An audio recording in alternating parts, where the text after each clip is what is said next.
Yo, Maureen Garrix, and this is my talk with Matthew on Studio 96. Studio 96. Zaprasza Mateusz Opyrchał. Always a great pleasure to have such an amazing guest here on RMF FM, Martin Garrix. Hello, man. How are you? Good, how are you? Last time we saw you in Warsaw, that was in June, I guess. But I hope you like Poland, because we're here because of your new single, Real Love, which is amazing. I love that song, man. It's so catchy. Thank you. Thank you. And you shot the video in such a beautiful city. Yes, we shot it in Poland. No, I love Poland, and I've some amazing memories from shows I've done there. And it was cool to shoot this video there as well. So what was the story behind? Because I'm so curious, who brought the idea to shoot the video in Warsaw? It's the director, Ole is his name. He's a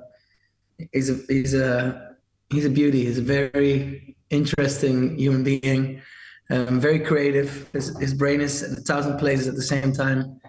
And he had this idea for the music video. I don't want to give away too much, but he ended up shooting it in Poland, and I'm really happy with how it turned out.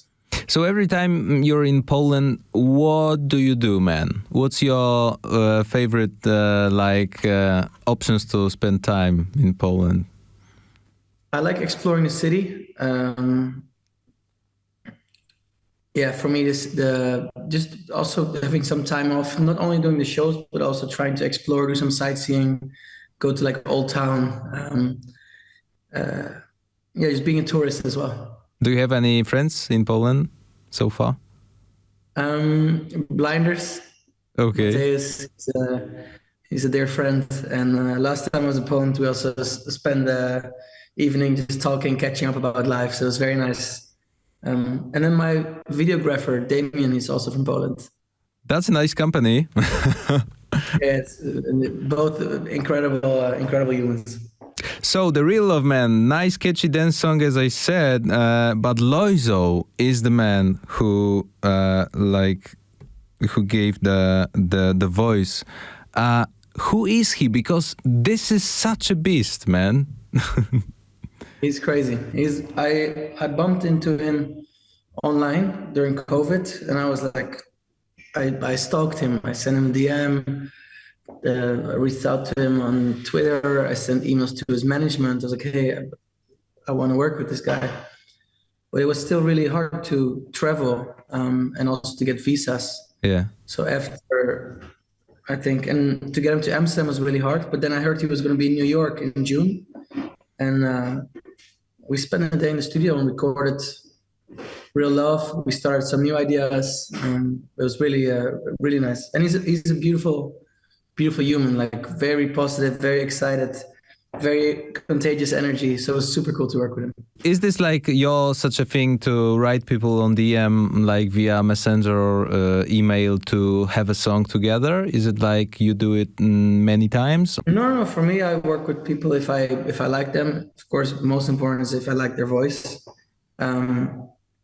But if there's no direct contact, I try to. There's always a way. And yeah, I'm not shy to ask, like, hey man, let's call it. I cannot work with someone if there's like egos or if it's like weird energy in the studio. Okay. But with him, it immediately clicked, so that was very nice. Do you have any time to, scroll TikTok to find some good voices or something like that? Not really. My algorithm is it's pretty weird. I don't spend too much time on TikTok. But no, for me, I found Loizo via YouTube. Actually, he did a cover of Adele, "Go Easy on Me." Okay. Actually, I highly recommend maybe playing it after this interview. It's crazy. For me, that was like, wow, I want to work with this guy. I was wondering if you still, like a huge artist with such a success, still get up in the morning every day and just be blessed for everything you did and everything you have and everything you will have, man. I'm very grateful. Not only for like career-wise, but also with the people that I have around me. family, friends, the whole circle. And the music is a beautiful journey also. Yes, I agree. For me, every song is like a chapter, or like how I felt at a certain time. It brings me back to where I wrote it, about what I wrote it, with who I worked on it. And then to be able to play it at the show at the most random place in the world and people actually know the lyrics is very special. Martin, if we can skip to your early ages, you start your music education like when you were 14, I guess, yeah? Yeah, I went to producer school when I was 14, 15. Okay. And I started playing guitar, which for me was also part of the education when I was like 8. And I read that your greatest inspiration was Tiesto, of course. Do you remember first time when you like both got the chance to meet and talk? Like, yeah, I remember he started following me on Twitter, and I was shaking. I was like, "What the fuck?" And because this was also before Animals, I just got signed to Spinning Records, and he heard a song of mine, and he sent me a Twitter DM. He was like, "Hey man, I'd love to release Torrent on Musical Freedom," which is his record label. And the next thing I know, we were on Zoom. I'm like shaking. It was Skype, sorry, not Zoom. But from that moment, he's been like a mentor. He was the first person I sent Animals to. And every single thing that I sent him, he would play the sets. He would send me videos. He'd be like, "Hey, change the low end a bit. The kick has to come through better."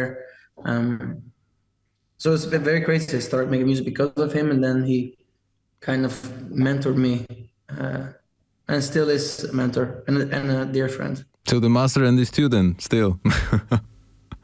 He's the master. Who was the first person you told that Tiesto like that DMs you? My sister. Okay. Is there anyone on earth you want to collaborate with still? I'd love to work with Coldplay one day. Yeah, it'll be very sick.